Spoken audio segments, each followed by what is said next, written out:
Luis Donaldo Colosio. Gracias, presidente. En un país donde millones de personas trabajadoras se jubilan con pensiones que no alcanzan para subsistir, resulta indefendible que el Estado mexicano pague pensiones millonarias con esta asimetría, porque está convirtiendo una protección para el trabajador, que fue obtenida por el trabajador, con años de trabajo, con años de esfuerzo, y se transforma en una distorsión del sistema, porque le resta valor al trabajo honesto de miles de trabajadores, de miles de servidores públicos, y también porque está erosionando la legitimidad de las instituciones públicas. Poner orden a esta anomalía es una obligación política y ética que todas y todos compartimos.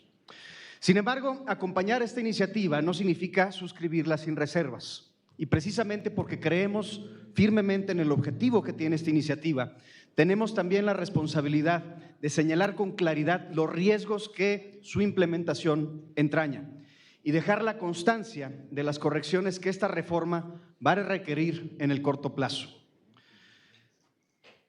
Es cierto, el sistema de pensiones mexicano es profundamente desigual. Por un lado, existen la mayoría de los trabajadores del sector formal cuyos beneficios de retiro resultan, en su mayoría, insuficientes para garantizar una vejez digna. Y por el otro, tenemos casos concretos, bien documentados, en donde hay servidores públicos del Estado que perciben pensiones que no se justifican con la posición, ni con el nivel de responsabilidad que tuvieron, ni mucho menos con los años que elaboraron.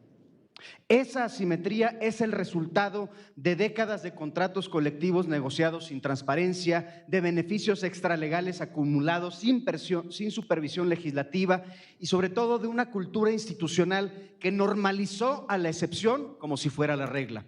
Corregirla hacia adelante es legítimo, es urgente, y hacerlo mediante una reforma constitucional que establezca un límite claro y aplicable al sector público podría ser en principio el instrumento más correcto de todos. Por eso estamos votando a favor, pero votar a favor con responsabilidad implica también decir lo que esta reforma no está resolviendo y lo que podría complicar su implementación en un futuro y que quisiéramos plantear aquí sobre la mesa para todos los grupos. La primera y más urgente es el tema de la retroactividad. Como ustedes bien saben, el artículo 14 constitucional es muy claro y es muy categórico al respecto. A ninguna ley se le puede dar efecto retroactivo alguno en perjuicio de ninguna persona. Y esta garantía es el fundamento de la certeza jurídica sobre la cual se construye toda relación laboral de largo plazo en el Estado mexicano. Una persona que dedicó 20, 30, 40 años de su vida profesional al servicio público lo hizo bajo un marco normativo determinado. Con ese marco normativo calculó su retiro, planificó su vejez, organizó sus finanzas con base en compromisos que el propio Estado mexicano adquirió mediante las leyes y contratos aplicables en su momento. Reducir ahora esa pensión, que ya fue causada, que ya fue devengada, que ya está en curso su pago, representa un incumplimiento unilateral por parte del Estado mexicano frente a quienes cumplieron su parte del contrato social. Los transitorios de esta iniciativa pretenden salvar ese incumplimiento con el eufemismo de que las pensiones ya vigentes deberán ajustarse, pero ajustar en ese contexto sabemos que significa reducir, y reducir una pensión a quien ya la percibe es, en términos jurídicos, un acto retroactivo que viola derechos adquiridos. Y esta comisión debe de ser muy cuidadosa porque lo que hoy se aprueba para una categoría de jubilados puede sentar el precedente para erosionar la protección de todos los jubilados. La responsabilidad que desde Movimiento Ciudadano exigimos es eliminar esa absurda asimetría que el día de hoy existe en la ley, por supuesto, esos abusivos privilegios que el día de hoy vemos en nuestro sistema de pensiones, pero garantizando que el Estado de Derecho y la certeza jurídica que se nos exige como poder de la Unión estén en todo momento presentes. La segunda alerta es la excepción a las Fuerzas Armadas. Porque ahora sí estamos hablando de lo contrario dentro del mismo dictamen, porque la exposición de motivos justifica esa excepción invocando, y cito textualmente, la diversidad de regímenes de pensiones existentes y el respeto de derechos constitucionalmente protegidos. esa justificación es, con todo respeto, constitucionalmente insuficiente. Si el argumento para exceptuar a las Fuerzas Armadas es que sus derechos están constitucionalmente protegidos y que sus regímenes son complejos y diversos, es exactamente el mismo argumento que aplica para los trabajadores del ISSSTE, para los trabajadores del IMSS, de los organismos descentralizados y prácticamente de todos los servidores públicos que esta reforma sí pretende afectar. Sus derechos también están constitucionalmente reconocidos en el apartado B del artículo 123 y sus regímenes también son complejos. El principio de igualdad ante la ley, consagrado en el artículo 1 de la Constitución, exige que toda distinción normativa esté fundada en criterios objetivos, razonables y sobre todo proporcionales, y una distinción que protege los derechos adquiridos de un grupo, pero que al mismo tiempo los vulnera para otro, sin más argumento que la voluntad del legislador, no supera el test de constitucionalidad. Y esa asimetría es discrecional y por lo tanto ilegal. Ahora sí que o todos coludos o todos rabones. La tercera alerta es el referente utilizado, porque anclar el tope pensionario al salario presidencial, que es un monto sujeto a decisiones presupuestales anuales que incluye percepciones en especies y reglas claras de monetización, como lo estableció la acción de inconstitucionalidad 105/2018, está introduciendo una variable de incertidumbre jurídica permanente en los derechos para quienes perciben pensiones. Una reforma de esta naturaleza necesita un referente estable, predecible y cuantificable, pero para eso precisamente contamos con las UMAS. Por eso instamos a que la reglamentación correspondiente defina con precisión cómo se calcula el monto, qué mecanismos garantizan su estabilidad. La cuarta alerta es el federalismo, porque imponer topes sobre los organismos de las entidades federativas y los municipios sin un proceso de coordinación intergubernamental adecuado está debilitando la autonomía de los estados, está generando conflictos de aplicación en entidades con regímenes laborales, por cierto, muy distintos. Entonces, seríamos irresponsables si al votar a favor de esta iniciativa no dejamos asentado que ella sola no resuelve el problema estructural del sistema de pensiones mexicano. Ojo, limitar las pensiones máximas es necesario, es más, es urgente, y por eso vamos a votar este dictamen a favor. Pero lo verdaderamente urgente también es poder garantizar la dignidad de las pensiones mínimas para todas las personas trabajadoras de nuestro país. Movimiento Ciudadano vota a favor de esta iniciativa porque la corrección de las pensiones desproporcionadas y obtenidas de manera atípica es una demanda de justicia que defenderemos con convicción, pero alertando, presidente, los riesgos para que puedan ser corregidos por el bien de México y de todas y todos los mexicanos. Muchas gracias. Alma Carolina Villano. Gracias, presidente. Espero ocupar mucho menos. Primero, quiero dejar claro que nosotros vamos a votar a favor de esta iniciativa de la presidenta. Por supuesto, coincidimos en que hay que ponerle un alto a los excesos del presente, del pasado y del futuro. No podemos continuar con ese tipo de cosas, pero sí creo que hay que señalar varias otras que son importantes tener en cuenta. Yo sí quiero invitar al oficialismo a que las iniciativas, las reformas que hagamos tengan una visión de Estado, porque si tenemos una visión de Estado, nunca va a ser en perjuicio de alguien en particular, sino de quien sea que no cumpla la ley. El dictamen que nos convoca tiene al menos 3 inconsistencias que ponen en riesgo al Estado de Derecho en México. Señalarlas no conduce a que estemos en contra de una revisión del gasto público y que cuando sea el caso se terminen acciones derivadas de la corrupción y que no solo sean un escándalo, que se castiguen. El primero ya se ha expresado anteriormente, la retroactividad en perjuicio de las personas. Si bien es cierto que la Corte emitió al menos 2 jurisprudencias, una derivada del recurso de inconformidad 357/2001, donde se señala que el constituyente tiene la potestad de realizar reformas de carácter retroactivo en la Carta Magna. La tesis 302 de quinta época señala que esta potestad es permitida para preservar intereses nacionales. Pero ambas tesis se realizan antes de la reforma constitucional en materia de derechos humanos de 2011.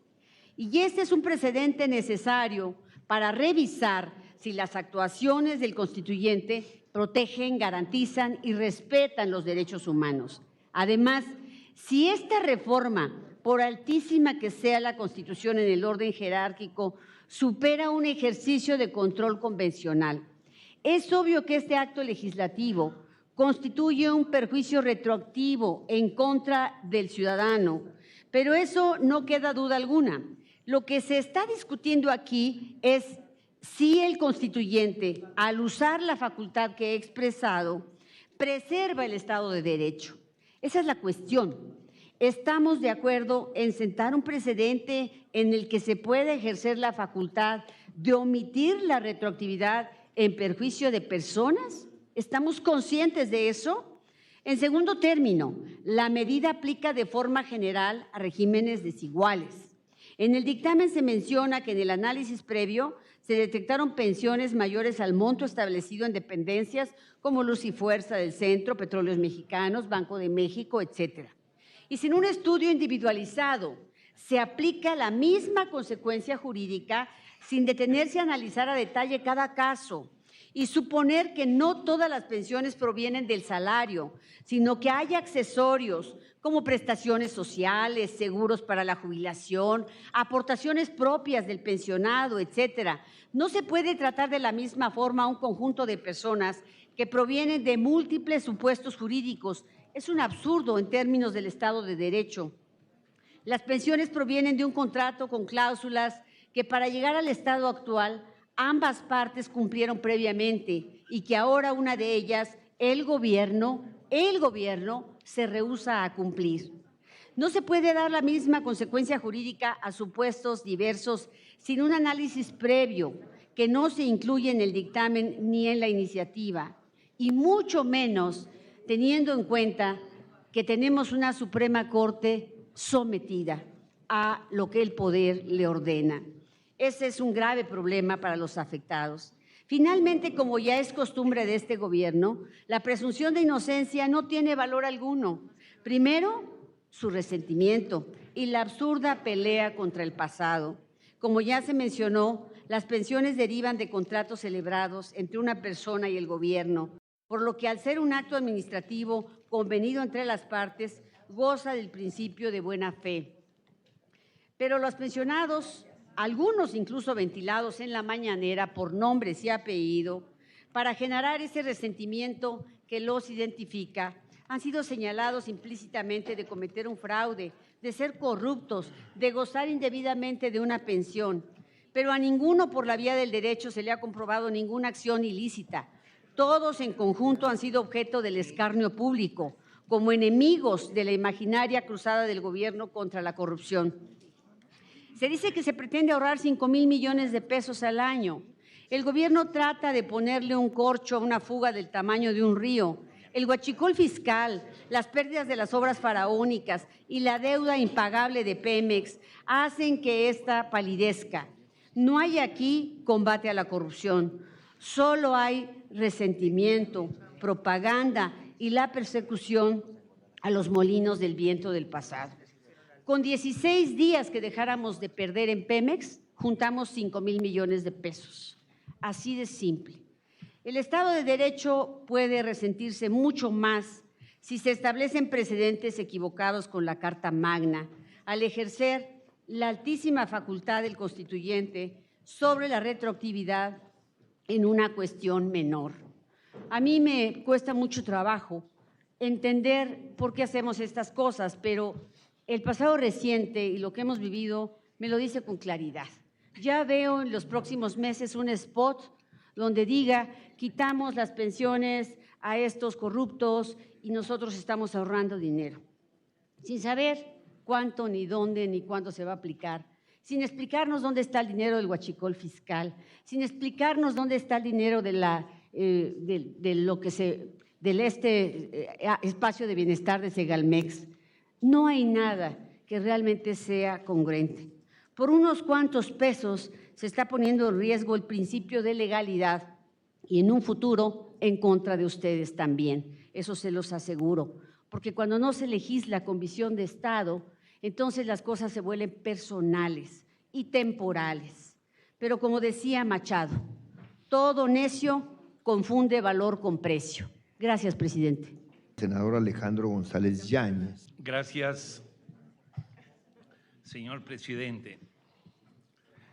Primeramente, destacar que el dictamen, el proyecto de dictamen presentado por la Comisión de Puntos Constitucionales y Estudios Legislativos sí refleja un arduo trabajo.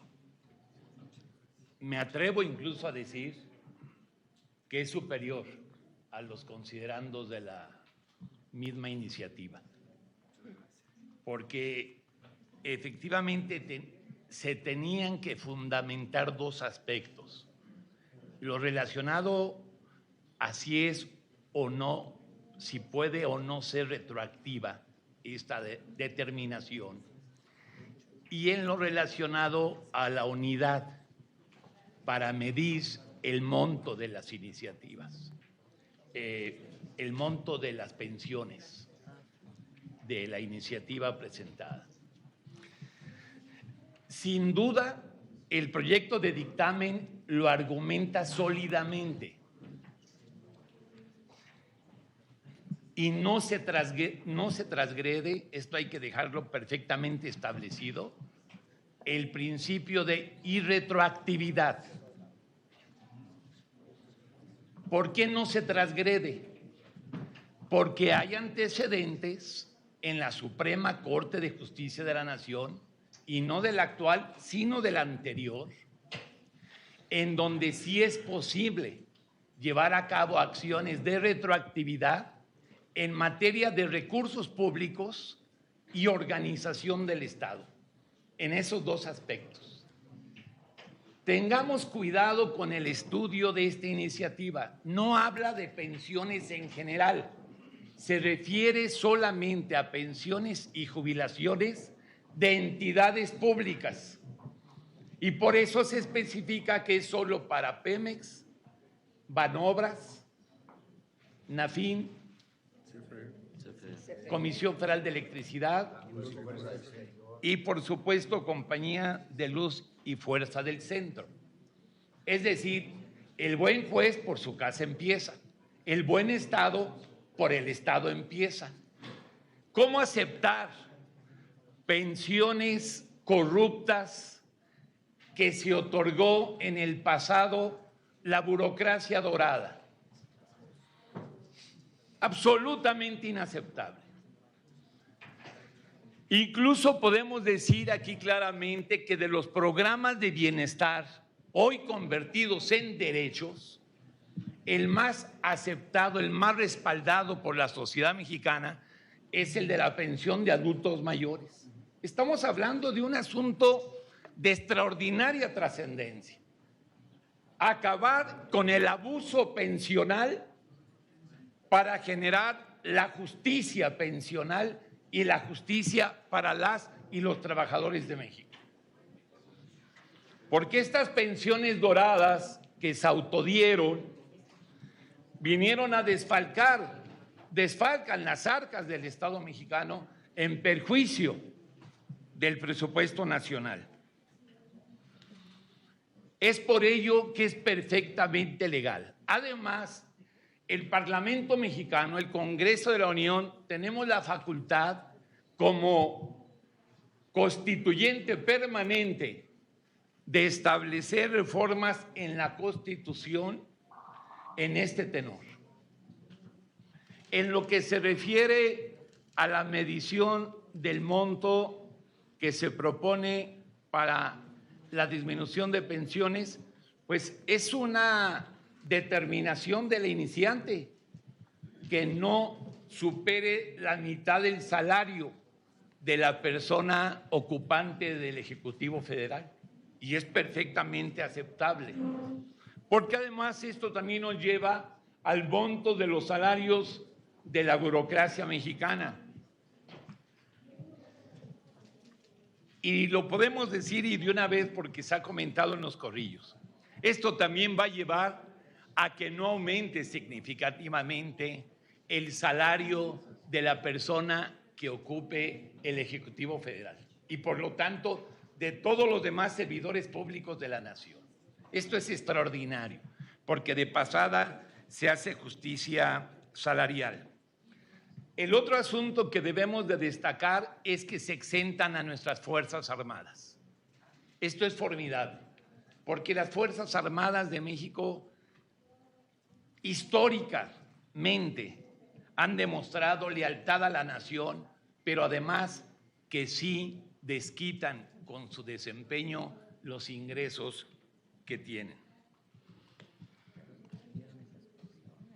Termino haciendo un comentario en buena lid. En la iniciativa, en la página 4, se habla de 3 niveles de gobierno.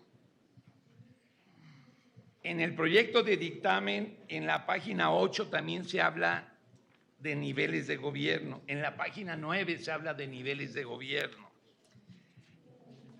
Y también se habla de niveles de gobierno en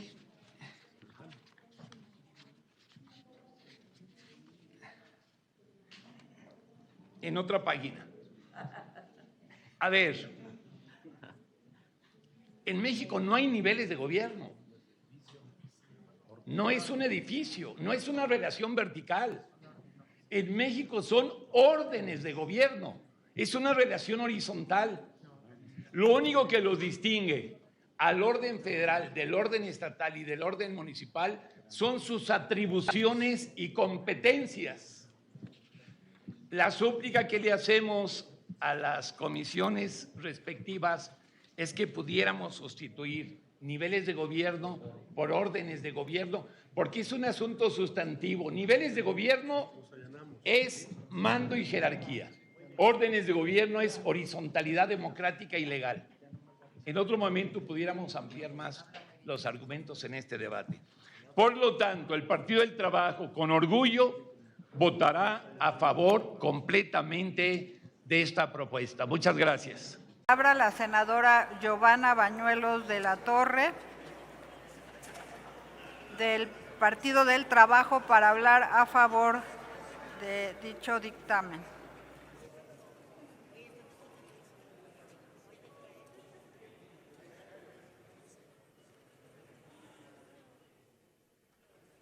Tiene la palabra hasta por 5 minutos.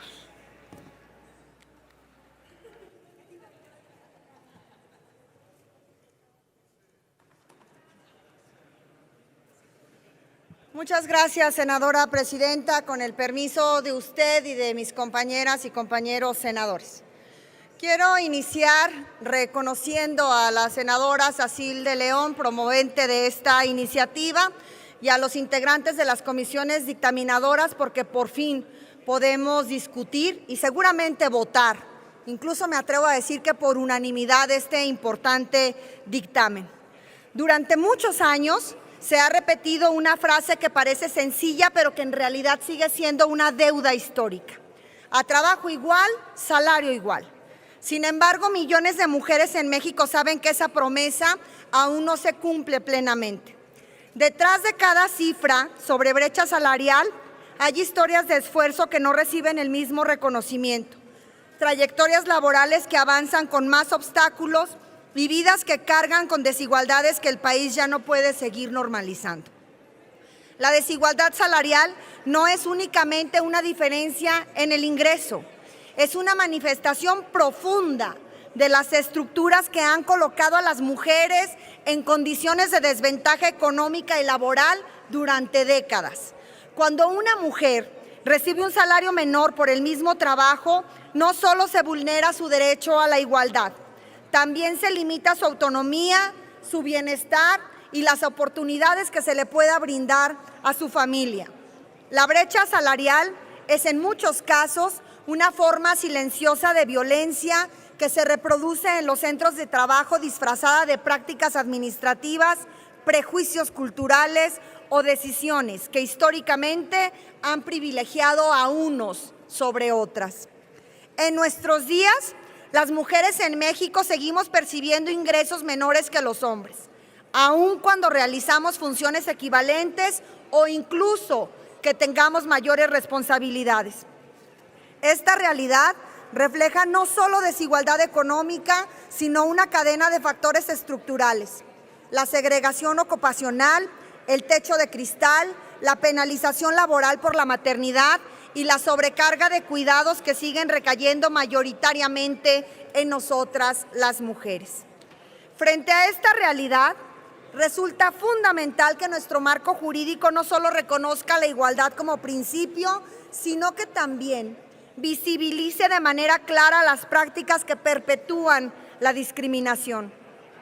La reforma que hoy estamos discutiendo da un paso importante en esa dirección al establecer expresamente que pagar un salario menor a una mujer por realizar el mismo trabajo dentro de un mismo centro laboral constituye violencia laboral. Nombrar esta conducta como violencia laboral no es un asunto menor. Significa reconocer la discriminación salarial, que no es solo una irregularidad administrativa, sino una violación directa a los derechos de nosotras las mujeres. La igualdad no se decreta solamente en discursos ni en principios generales. La igualdad se construye también reconociendo las violencias que persisten y enfrentándolas con decisiones legislativas y administrativas firmes. Cada paso que damos para garantizar condiciones laborales justas para las mujeres fortalece no solo la dignidad de quienes trabajan todos los días para sacar adelante a sus familias, sino también para el desarrollo de nuestro país. Porque cuando las mujeres tenemos acceso a ingresos justos, a empleos dignos y a oportunidades reales de crecimiento, toda la sociedad avanza. Reconocer la desigualdad salarial como una forma de violencia laboral es un acto de justicia y también un acto de congruencia con la lucha histórica de millones de mujeres que durante décadas hemos exigido que nuestro trabajo sea valorado en igualdad de condiciones. Desde el Partido del Trabajo tenemos claro que la igualdad debe reflejarse en la vida cotidiana, en los centros de trabajo y en las oportunidades reales para todas nosotras. Por eso seguiremos legislando del lado de la justicia social, del lado de quienes históricamente hemos sido excluidas, convencidas de que solo así podremos avanzar hacia un país más justo, más igualitario y verdaderamente transformador. Por su atención, muchísimas gracias. Amigos, ¿qué les pareció el video? Dice Carolina Villano del PRI que el dictamen tiene por lo menos 3 inconsistencias y que pone en riesgo al Estado de Derecho en México. 1. La retroactividad en perjuicio de las personas. 2. La medida aplica de manera general a regímenes desiguales. Y 3. Dice que no se legisla con visión de Estado. Y el senador González Yáñez PT 4T dice que en este dictamen se tenía que fundamentar 2 aspectos: lo relacionado a si se puede o no ser retroactiva esta determinación, y lo relacionado a la unidad para medir el monto de las personas de la iniciativa presentada. Y dice que, sin duda, el proyecto de dictamen lo argumenta sólidamente y no se transgrede el principio de irretroactividad, porque hay antecedentes en la Suprema Corte de Justicia de la Nación, y no de la actual, sino de la de Piña, en donde sí es posible llevar a cabo acciones de retroactividad en materia de recursos públicos y organización del Estado. Y ojo, no se habla de pensiones en general, se refiere solamente a pensiones y jubilaciones de entidades públicas, y por eso se especifica que es solo para Pemex, Banobras, Nafin, CFE y Luz y Fuerza del Centro. Dijo González Yáñez, que dejó muda a Villano. Estar el pendiente del próximo video, denle like, compartan el video y suscríbanse. Hasta la próxima. Dios los bendiga.